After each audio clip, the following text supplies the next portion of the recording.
బతుకమ్మ పండుగకు పువ్వులు లేక ఇదొక రకం పువ్వు తేకు పువ్వు పెట్టడం జరిగింది.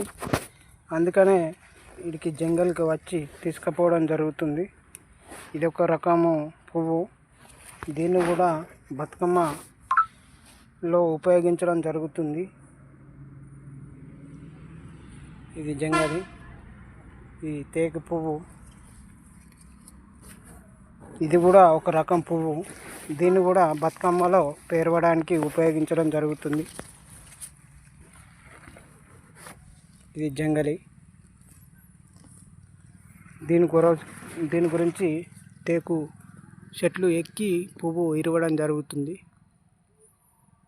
అది పువ్వు కనిపించేదంతా, ఇదంతా తేకు వనము.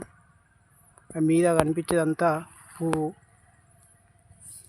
ఇదే పైకెక్కి పువ్వు మందం తెంపడం జరిగింది. ఇదొక రకంగా బతుకమ్మకు కలర్లు పెట్టి ఇట్లా ముద్దలాగా పెట్టి పెరవడం జరుగుతుంది.